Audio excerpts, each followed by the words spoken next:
Today's case is a company that's been around since 1893. That's over a century. And if you live in the United States or Canada, you'll be familiar with them. Waste Management, the trash collection company.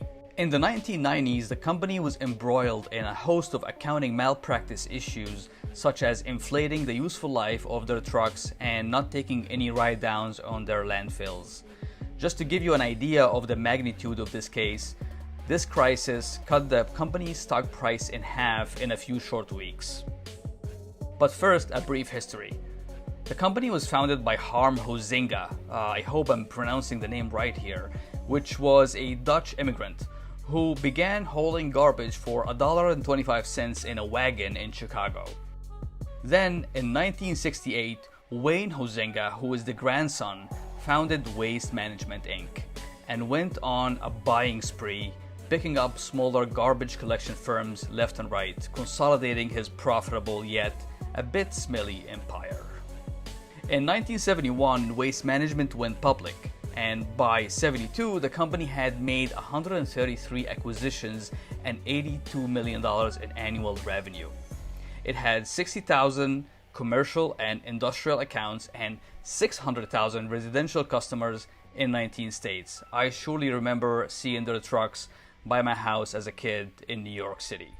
So up until the early 1990s, things were going well. The stock price was growing and the company was expanding by acquiring local, profitable trash collection companies. In 1992, the management team got just a little bit greedy and wanted to line their pockets with extra cash from bonuses and stock compensation. So they resorted to a few accounting techniques to increase profits. According to a lawsuit filed by the SEC, the company reduced its depreciation expense by doing two things. One, inflating the useful life of its trucks, as well as increasing the salvage value. In plain English, the company was required to recognize the cost of the trucks on a straight line basis over a certain period of time. By increasing that period of time and implying a higher residual value for the trucks, the periodic expense recognized will be less. Secondly, the company reduced the cost it recognized on the depletion of its landfills by refusing to take write-downs of their remaining useful life. See, with landfills, just like machinery and trucks, the company needs to recognize its cost of depreciation, or in this case, depletion. This is because, as you might imagine, a landfill will have a definite life, and you can't just go on using it forever. Normally, you'll need to take a write-off or expense these capitalized assets. But the company didn't and went against generally accepted accounting principles.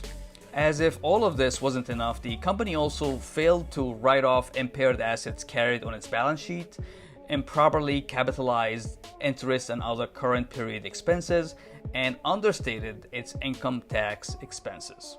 In total, the company misrepresented their expenses in the tune of $1.7 billion. That's billion with a B. Obviously, when this news came out, a class action lawsuit was filed on behalf of everyone and those entities that purchased the company's stock or sold put options from June 1998 to November 99. Waste Management settled and paid $457 million. Again, that's $457 million in settlement.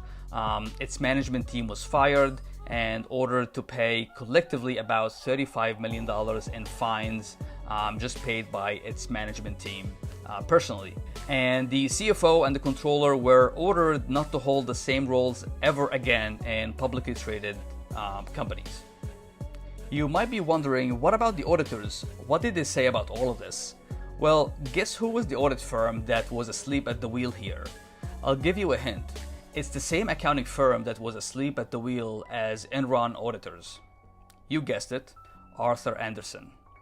Arthur Andersen found errors in Waste Management books and records and came up with adjustments and recommended them to management. The officers of Waste Management refused to take these adjustments that Arthur Andersen proposed, and in order for them to keep them silent, the management team bribed Arthur Andersen by telling them that they would receive additional fees outside of the agreement they originally made. Arthur Andersen, in turn, issued an unqualified opinion, which is, in plain language, a clean audit opinion for the audit report for Waste Management, and wrote off the accounting errors over time in order to conceal the fraud. Not only was Waste Management committing fraud with their accounting books, but now they are also committing illegal acts by bribing Arthur Andersen. In fact, Arthur Andersen wasn't just any sort of auditing firm to the stakeholders of Waste Management. James Koenig, who was the CFO of Waste Management, was trained at Arthur Andersen as an auditor. Thomas Howe, who was the Chief Accounting Officer of Waste Management, was also trained at Arthur Andersen as an auditor, and he was a partner there for 30 years, and as well as being the engagement partner for the Waste Management accounts.